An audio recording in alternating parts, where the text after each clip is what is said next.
Tiba. Masukkan. Ya, gerak. Yo.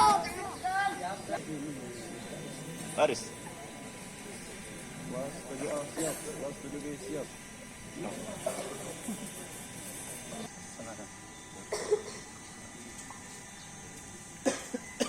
Perhatian, istirahat di tempat.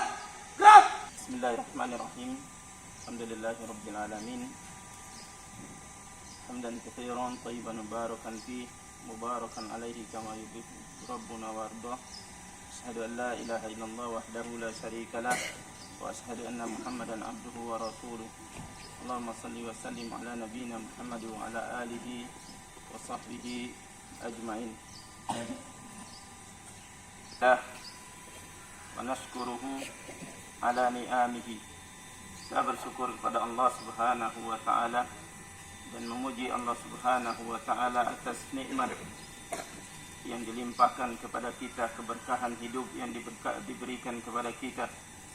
Dan di antara keberkahan itu adalah nikmat kemerdekaan. Ketika kita dibebaskan dari ubudiyah al-makhluk ila ubudiyah ila khaliq. Kemerdekaan yang sesungguhnya adalah kita bebas dari penghambaan terhadap makhluk, ya, kepada penghambaan kepada Allah Subhanahu wa ta'ala. Ini keberkahan, ini kenikmatan yang luar biasa yang diberikan oleh Allah Subhanahu wa ta'ala. Allahu waliyul ladina amanu yukhrijuhum minadh-dhulumati ilan nur.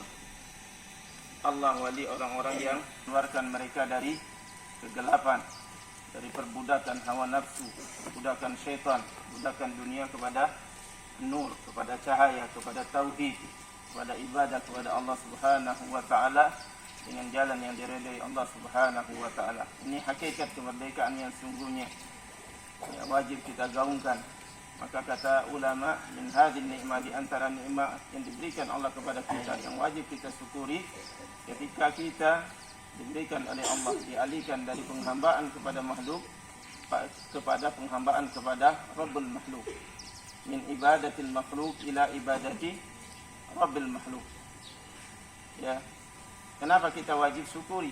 Kita perhatikan di dunia ini, timur dan baratnya, selatan utaranya, berapa banyak mereka yang, ya, sudah mendapatkan nikmat ini, yang mereka menghambakan dirinya kepada Rabbul alamin.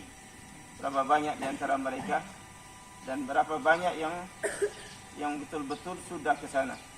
Ya, alhamdulillah, kita dari awal terlahir sebagai seorang muslim mukmin dan diperkenalkan kepada akidah yang benar, menghambakan dengan setulusnya kepada Allah Subhanahu wa ta'ala. Ini hakikat kemerdekaan yang sesungguhnya. Dan kita berada di sini untuk itu, memerdekakan manusia, ya, dari penghambaan kepada makhluk kepada penghambaan kepada Rabbul makhluk. Lillahi rabbil alamin la li ghairi. Semua kehidupan kita, hidup mati kita, ibadah kita, solat kita, semua lillahi rabbil alamin la li ghairi. La li fulan aw fulan, wa innama lillahi rabbil alamin la syarika lahu wa bidzalika umirtu wa ana awwalul muslimin. Lillahi rabbil alamin. Ini yang kita tuju, dan ini perjuangan yang sesungguhnya. Perlawanan yang sesungguhnya adalah kita berjuang untuk membela agama Allah Subhanahu wa ta'ala, liyukhrijan nas minadh-dhulumati ilan nur, untuk mengeluarkan, mengajak manusia, membebaskan manusia dari penghambaan kepada hawa nafsu, kepada dunia, kepada makhluk, menuju penghambaan kepada Rabbul alamin. Allah Ta'ala, wa man ahsanu qawlan mimman da'a ila Allah wa amila salihah wa qala innani minal muslimin. Siapakah yang lebih baik ajakannya, profesinya, ya, usahanya dari mereka yang mengajak kepada Allah, mengajak kepada tauhid, mengajak kepada ibadah yang benar kepada Allah. Tidak ada yang lebih baik, kata ulama. Yang terbaik, profesi yang terbaik, wazifah yang terbaik adalah mereka yang tegak di atas ini, untuk membebaskan manusia dari penghambaan kepada dunia, kepada makhluk, kepada penghambaan kepada Allah. Man ahsanu qawlan mimman da'a ila Allah. Tidak ada yang lebih baik dari mereka yang menyeru, ya, kepada Allah, mentauhidkan Allah, ibadah kepada Allah, mengikhlaskan ibadah kepadanya, mengajak kepada hukum Allah, ya, membebaskan manusia hanya untuk kepada Allah Subhanahu wa taala. Mereka Allah menjanjikan kepada orang-orang ini, kata Allah, mereka yang kokoh, tegar, kuat, berjalan di atas jalan ini, Allah akan wariskan bumi ini dan apa-apa yang di atasnya. Kepada siapa? Mereka yang beriman dan beramal soleh.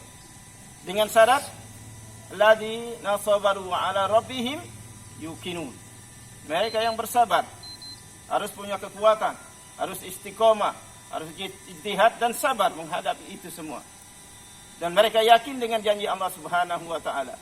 Walaqad atayna Musal kitab fala takun fi miryatin min liqa'i wa ja'alnahu hudan li bani Israil.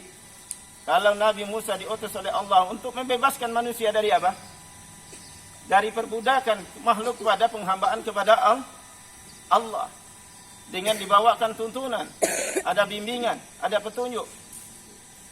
Taurat. Hudan li bani Israil. Petunjuk bagi bani Israil. Dan kita umat Muhammad hudan lil mu'minin dengan kitabnya. Kata Allah Subhanahu wa taala, wa ja'alna minhum a'immatan yahduna bi amrina lamma sabaru. Mereka akan menjadi kedua dengan catatan ya, setelah keimanan, setelah petunjuk tadi, mereka bersabar di atasnya dan yakin dengan janji Allah Subhanahu wa taala. Dan ini sudah diwujudkan, sudah terjadi. Ketika mereka melakukan ini, janji Allah akan diberikan oleh Allah Subhanahu wa taala. Bagaimana terjadi pada nabi-nabi sebelumnya, pada sahabat dan mereka yang menjalankan. Tinggal perjalanan akan bergulir. Barang siapa yang memenuhi ketentuan syarat, Allah akan berikan lagi, La yastahlifanna fil ard.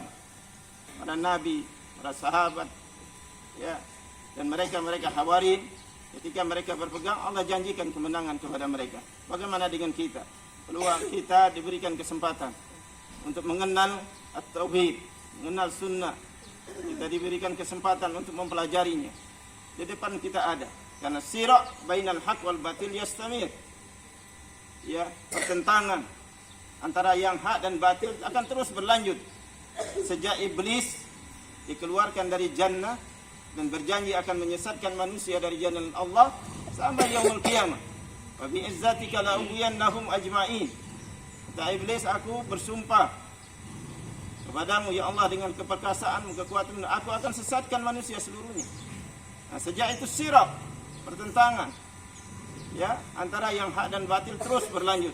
Ya, Allah turunkan setelah itu Nuh alaihissalam dengan kaumnya yang menentang, Ibrahim dengan Namrudnya, Musa alaihissalam dengan Fir'aunnya, dan terus sampai Nabi kita Muhammad sallallahu alaihi wasallam. Siapa yang menghadapinya? Yang menentangnya? Abu Jahal dan konco-konconya. Hari ini kaum muslimin terus akan menghadapi, akan muncul abu-abu yang lain yang menentang agama Allah, menentang kebenaran. Jadi sirak, pertentangan, permusuhan antara hak yang batil akan terus ada. Akan tapi Allah mengatakan, "Qad ja'al haqqu wa zahaqal batil, innal batila kana zahuqa." Apabila kebenaran datang, ya, kebenaran datang diusung oleh pembela-pembelanya, maka kebatilan akan minggir.